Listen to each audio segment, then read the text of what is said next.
Hello అండి. ఈరోజు మనం ఉసిరికాయను ఎలా తింటే మనకు ఎక్కువ ఆరోగ్య ప్రయోజనాలు ఉన్నాయో తెలుసుకుందామా అండి. ఉసిరితో అద్భుత ప్రయోజనాలు ఉన్నాయని మనకు వైద్య నిపుణులు చెప్తున్నారు. పూర్వకాలం నుండి మనము ఉసిరికాయ వాడుతూ ఉంటాము. మన పెద్దవాళ్ళు కూడా ఉసిరికాయని ఎక్కువగా వినియోగిస్తారు. కాకపోతే ఈ ఉసిరికాయను సరైన పద్ధతిలో వాడడం వల్లనే ఎక్కువ ప్రయోజనాలు ఉంటాయంటండి. సాధారణంగా మనం ఉసిరిని పచ్చడిగా పెడుతూ ఉంటాము. కొంతమంది మురబ్బా చేసుకొని తింటూ ఉంటారు. అలా కాకుండా పచ్చి ఉసిరిని తినడం వలన ఎక్కువ ప్రయోజనాలు ఉన్నాయని నిపుణులు చెప్తున్నారనమాట. ఈ ఉసిరిని కొరుక్కొని తినడం వలన ఎక్కువ ప్రయోజనం ఉంటుందన్నమాట. ఫ్రెష్గా ఉన్నప్పుడే ఈ ఉసిరికాయని తింటూ ఉండాలి. ఉసిరిలో విటమిన్ సి పుష్కలంగా ఉంటుంది. ఈ ఉసిరి అన్ని సమయాలలో లభించదు కాబట్టి అది దొరకనప్పుడు మనం ఈ ఉసిరికాయను ముక్కలుగా కట్ చేసి ఎండబెట్టుకొని తినొచ్చు అనమాట. కొంతమంది ఈ ఉసిరికాయని పొడి చేసుకొని కూడా నీళ్ళలో వేసుకొని తేనె కలుపుకొని తాగుతూ ఉంటారు.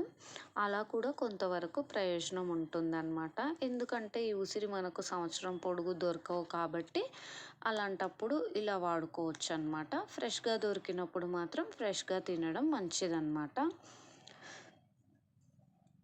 ఉసిరి తినడం వల్ల పేగు కదలికలను పెంచి మలబద్ధక సమస్యను తగ్గిస్తుందంటండి. జీర్ణ సంబంధ సమస్యలను తగ్గించి జీర్ణకోశ పనితీరును మెరుగుపరుస్తుందన్నమాట. తద్వారా మనకు మలబద్ధక సమస్య అనేది తగ్గుతుందన్నమాట. ఇందులో యాంటీ ఆక్సిడెంట్లు పుష్కలంగా ఉంటాయి. ఇవి శరీరంలో ఉండే హానికారక ఫ్రీ రాడికల్స్తో పోరాడి శరీరాన్ని బ్యాక్టీరియా నుండి కాపాడుతాయన్నమాట. ఒత్తిడిని తగ్గిస్తాయి, మానసిక ప్రశాంతత కలిగిస్తాయి అన్నమాట ఉసిరి తినడం వలన. ఉసిరి తినడం వల్ల తెల్ల రక్త కణాల పెరుగుదలకు తోడ్పడుతుందన్నమాట. సీజనల్ వ్యాధులు, జలుబు, దగ్గు వ్యాధులను ఈ ఉసిరి నివారిస్తుందట. చర్మ సంబంధ సమస్యలను ఉసిరి తగ్గిస్తుంది. అలాగే జుట్టులో చుండ్రు ఎక్కువగా అనిపించినప్పుడు ఈ ఉసిరిని పేస్ట్లా చేసుకొని తలకు పట్టించి లేదా ఎండినవైతే పొడిలాగా చేసుకొని జుట్టుకు పట్టించి ఒక అరగంట తర్వాత తలస్నానం చేస్తే జుట్టులో చుండ్రు సమస్య తగ్గుతుందట అండి. ఈ ఉసిరి కంటికి కూడా చాలా మేలు చేస్తుంది. అందుకే ఈ ఉసిరి మీకు ఎప్పుడైనా కనిపించినప్పుడు రోజుకొకటి చొప్పున తింటూ ఉండండి. చాలా మంచిదన్నమాట.